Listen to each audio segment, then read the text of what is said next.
Bom dia a todos. Meu nome é Cristiane Yokoyama.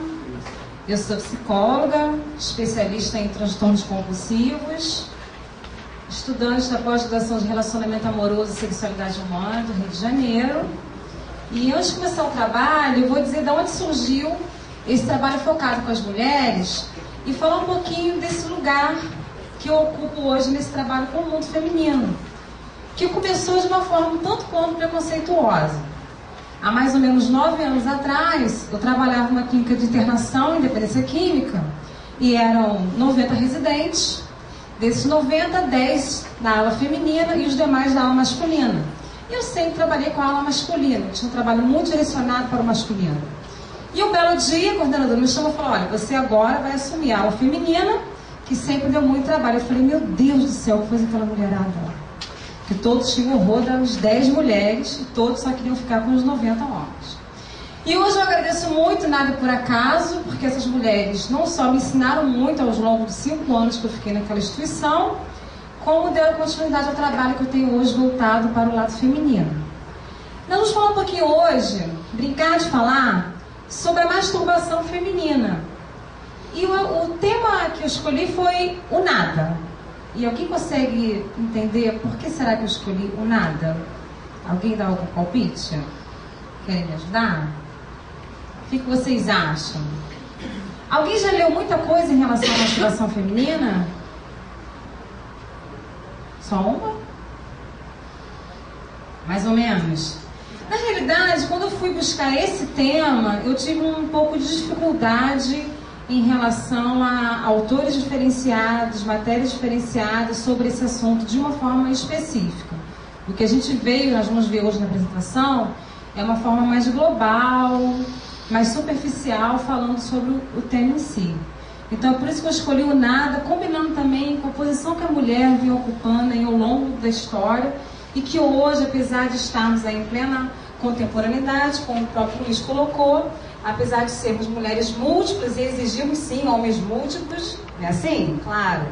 Mas ainda assim a masturbação feminina fica um pouco no obscuro. A gente pega aí esses dois significados da palavra masturbação e aí a gente já se depara com o primeiro obstáculo, né? Com um direcionamento para esse negativismo. Mão suja, ou seja, se masturbar significaria sujar as mãos, como se fosse realmente uma coisa repugnante, tocar nesses órgãos genitais, tocar nesse corpo. E o outro ali totalmente direcionado para esse público masculino, se relacionando com o órgão sexual masculino e a excitação. E o que a gente vê? Vamos começar a passear pela história para entender um pouquinho do papel dessas mulheres e como é que a masturbação foi se desenvolvendo ao longo desse processo. Eu peguei a Bíblia, que é um livro muito interessante. Todos já leram a Bíblia aqui? Eu nunca li tudo, mas li alguns pedaços e quando fui estudar esse assunto, me aprofundei e tentei achar alguma coisa sobre masturbação. E a gente vê a primeira mulher, a Eva. Então vamos lembrar da Eva, né? Eva, criada através de Adão. Então ela não foi criada do nada ou da ideia de Deus, não. Ela veio através do homem e para servir o homem.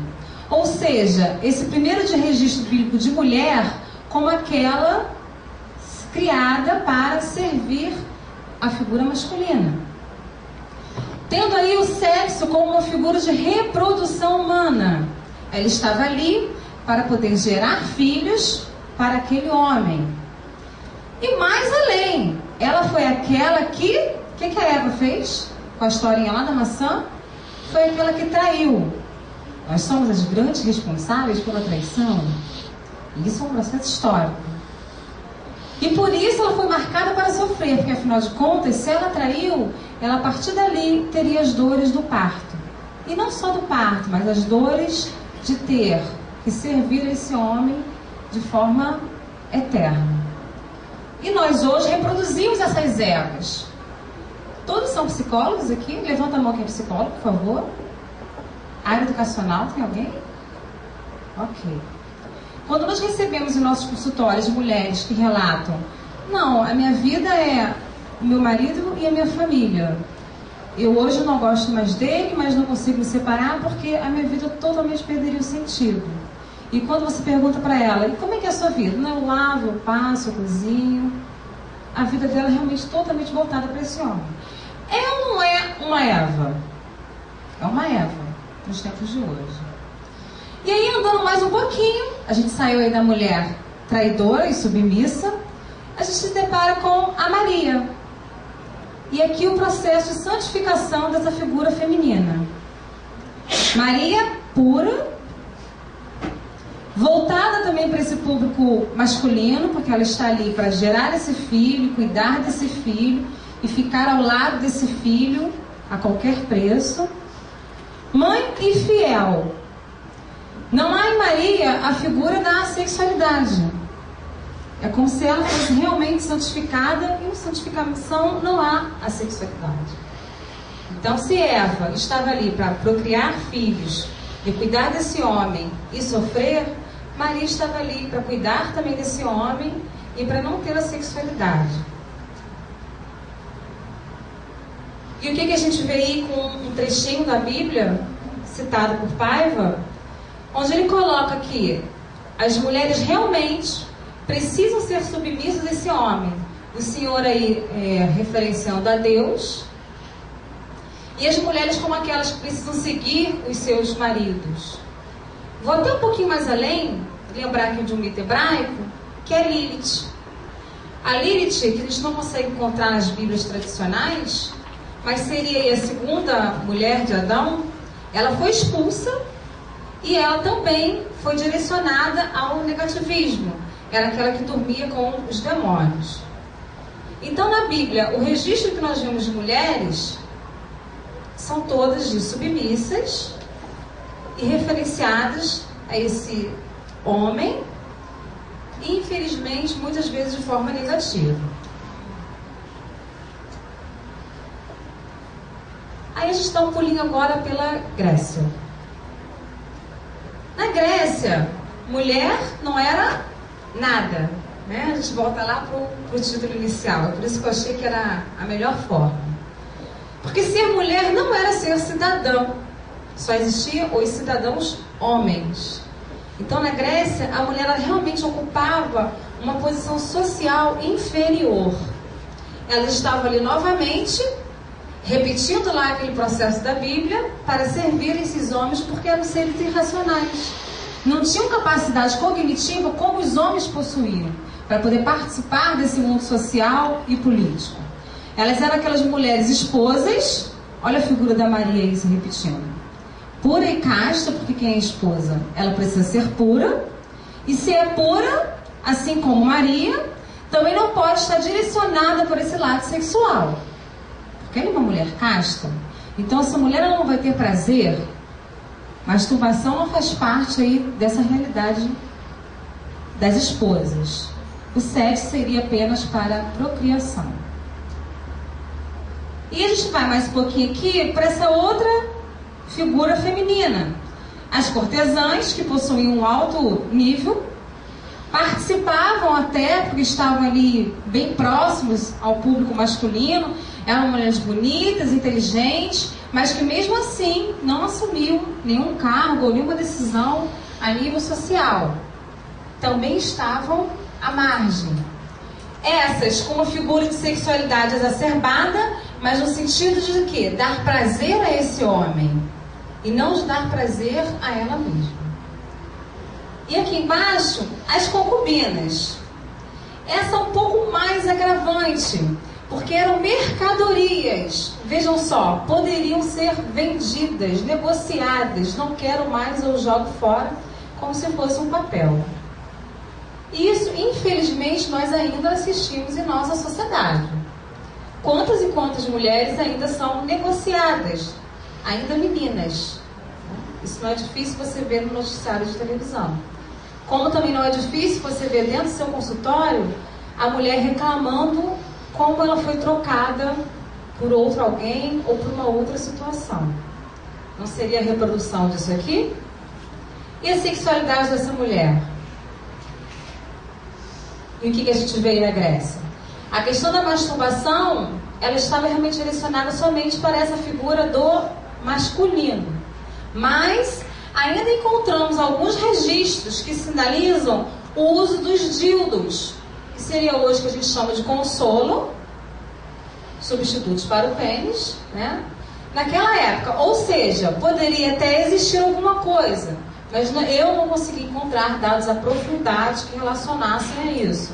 Aí cria-se até a hipótese que provavelmente isso aqui estaria mais voltado para esse lado realmente da prostituição, ou então bem reprimido aí nas figuras puras e castas das mulheres esposas.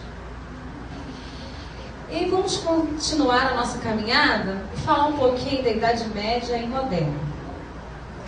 E entrar aí no cristianismo. E aqui vem a grande questão com a culpa. Não é isso?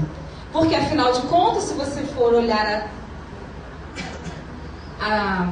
os dogmas cristãos, você vê que o sexo é o quê? É a figura do pecado. E tudo que está relacionado a sexo está ligado a essa proibição. Até mesmo a masturbação. Aqui no cristianismo, os próprios homens eles foram reprimidos em relação à masturbação. E o casamento ele entraria aqui como a salvação para isso que é tão feio, tão sujo, tão proibido. Então os homens deveriam sair daquele prazer solitário que é a masturbação e se direcionar para o sacramento de um casamento. Então no cristianismo essa repressão não foi somente com as mulheres, mas também com os homens. Porque aqui a gente está seguindo aquilo que eu coloquei em relação à Bíblia, que a Bíblia fala através da história de Jonã, que os homens não deveriam praticar a masturbação e as mulheres menos ainda, porque as mulheres, lembram, né? Elas deviam seguir a figura do homem. E começou-se a criar aquelas fantasias, aqueles mitos de que essa masturbação, ela na verdade acarretaria algum tipo de prejuízo àquele sujeito. E aí, mitos que existem até hoje. Hoje ainda é muito comum você ver as pessoas relatando que não, se você se masturba, o seu peito vai crescer, ou você vai ficar com pelo na mão, ou você não vai conseguir depois ter prazer dentro de uma relação sexual com uma outra pessoa. Isso ainda é muito comum. É interessante quando a gente trabalha com jovens, alguém que trabalha com adolescentes, como que isso é uma grande realidade para os jovens. E as meninas nem falam sobre isso, né? Se você levantar esse assunto em adolescentes, meninas, mulheres, duas mulheres, é só risos e mais nada. E a gente vê esses mitos sociais ganhando cada vez mais uma profundidade. E aqui uma história interessante, que é a questão do desperdício do sêmen, que chega a aproximar a nossa cultura ocidental com a cultura oriental. Na cultura oriental, eles acreditam que o homem ele não deve ejacular, mas eles não são contra o processo de masturbação. Para eles, o homem não deve ejacular, porque aquele processo da ejaculação significaria o desperdício um pouco da vida, do ding da vida, da essência da vida. E isso faria com que aquele homem morresse antes. E aqui começa-se a dizer que na masturbação haveria o desperdício desse sêmen que deveria ser considerado como algo sagrado. É interessante, só que infelizmente aqui no Ocidente nós direcionamos isso para o lado negativo. Já no Oriente eles desenvolveram o sexo tântrico, que nada mais é do que isso. Se eu não posso desperdiçar o meu sêmen, então eu vou ter a relação sexual, eu vou ter o mesmo prazer do gozo, mas sem a ejaculação. Então a gente percebe a diferença, como é que os assuntos podem se caminhar de formas opostas. E aqui que a gente vê as mulheres como figuras de santas, prostitutas ou as bruxas. E quantas mulheres não morreram na fogueira porque eram bruxas. A gente vê que a figura, né? A bruxa que tinha sensualidade sim, mas que era totalmente negativa e por isso precisava morrer. E a gente entra aí para o início do século XIX e vamos falar um pouquinho, de forma rápida, tem 5 minutos, daquilo que a mulher sofreu em seu próprio corpo, ou seja, a cirurgia onde ela era cortada. Agora, olha a gravidade disso. Aqui a gente sai do simbólico para o real, né? Se não serve para nada, vamos realmente cortar, porque esse prazer não vai existir de forma alguma, através da infibulação. E aí vem o Freud. E vem o Freud chocar a sociedade, falando não só da masturbação, mas da questão do sexo infantil. E vem falar do tão famoso masturbação clitoriana. E aquele marco que existe até hoje, que a mulher que pratica masturbação, essa mulher depois não vai conseguir ter um prazer através da penetração. Apesar do Freud ter feito reformulações nesse sentido, e acredito eu que se tivesse sobrevivido um pouco mais, escreveriam coisas bem diferentes, mas ainda hoje nós discutimos isso e muitas vezes esse mito faz com que as mulheres realmente não se toquem, porque se eu vou me tocar agora, mas depois eu não vou conseguir ter o prazer como meu homem, e eu preciso dar prazer para o meu homem, né? Mas hoje, nós ainda nos deparamos com a realidade que a masturbação na vida adulta, ela é considerada como uma prática sexual. Isso aqui é interessante, porque nós percebemos muitas mulheres que às vezes buscam por ajuda para aprender a se masturbar para o homem, não para ela. Elas vêm relatando assim: não, Cristiane, eu preciso aprender isso aí, porque o meu marido sempre pede para masturbar, eu acho isso um saco, eu acabo fazendo porque ele fica lá me pedindo, né? Tenho que fazer, mas eu não vejo nenhum sentido nisso. Então eu quero ver se tem alguma coisa boa nisso tudo.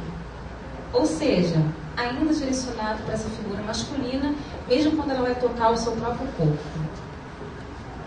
E a gente entra aí com Kinsey e vê uma pesquisa que eles realizaram, onde eles sinalizaram que nos homens é maior a frequência em relação à masturbação, com início aos 12 anos de idade. Isso aqui é muito fácil de perceber hoje, quando a gente vê o relato daquelas mães e pais que dizem que o filho se masturbar é a prática, não é assim? Ah, tá muito tempo no banheiro? Tá se masturbando.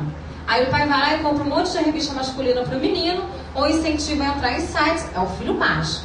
Agora a mulher, nem se fala nisso. Não se fala com a menina sobre masturbação, sobre o toque no corpo dela. Enfim. Tem um declínio aqui na idade dos 20 anos a masturbação masculina e um aumento na fase da vida adulta. Nas mulheres, o início aos 20 anos, em comparação aos homens, a gente percebe aqui uma diferença. A idade adulta seria onde ela praticaria mais essa masturbação. E uma pesquisa que demonstra que na década de 70 houve uma equiparidade em relação a essas pesquisas. Eu acredito ser muito difícil esse trabalho de pesquisa, porque há um pouco tempo atrás, a Andréa até me ajudou nisso, ela deve lembrar, eu passei um questionário com as mulheres e a gente percebe a grande dificuldade das mulheres relatarem sobre isso.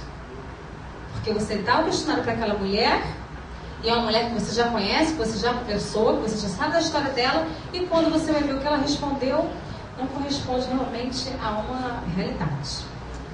Todo tempo? Não estou conclusão. Então o que a gente conclui? Que infelizmente a masturbação feminina, ela ainda é um grande tabu, mesmo nos dias de hoje. Apesar de nós encontrarmos as mulheres com seus corpos de fora, nós queimamos o sutiã em praça pública, nós assumimos o papel de dupla, tripla, quádrupla, né? Carga de trabalho, mas ao tocar o seu corpo, ela ainda encontra muitas dificuldades. É a impossibilidade de ser mulher ao longo desses anos que ainda nos afeta. É a repressão e o preconceito que ainda são coisas reais e muitas vezes não faladas. A gente precisa passar isso para a palavra. E hoje, apesar de nós termos o aval da medicina, ainda não somos donos do nosso próprio corpo. Ontem, participando de uma palestra sobre a menstruação, a gente vê claramente isso, né? Aquele debate de ginecologistas falando, uns defendem, outros não defendem. Não, suspendam a menstruação. Não suspendam a menstruação. E alguém perguntou para essa mulher o que ela quer? Falei, se é uma mulher que sofre com menstruação, por que não suspender? Mas se ela não sofre, então por que suspender? E a gente conclui aí, a masturbação, ela deveria ser uma possibilidade dessa descoberta desse corpo, desse contato com esse prazer. O que eu posso ver hoje, a nível não só das teorias que eu pude ler, como também do trabalho que eu realizo com essas mulheres, do trabalho com um grupo de mulheres, é que, na verdade, essa masturbação, ela vai proporcionar a essa mulher um contato com ela mesma, um trabalho com a sua autoestima, que no futuro vai ajudar e muito, não só nesse prazer dela com o parceiro, mas no prazer dela com ela mesma. Então essa unificação aqui dessa sexualidade que ficou perdida durante tantos anos e que ainda está perdida, mas que estamos caminhando muito. Hoje já progredimos muito em relação a isso, mas muito ainda temos a fazer. E eu acredito que se a gente conseguir sair daqui hoje e refletir um pouquinho em relação a isso e poder colocar isso na nossa prática de trabalho, não só com as mulheres, mas também com os homens, muita coisa vai poder ser encaminhada. E para a gente poder finalizar, eu vou tirar só mais um pouquinho do tempo de vocês e vou passar um filminho aqui com uma música. Esse é o meu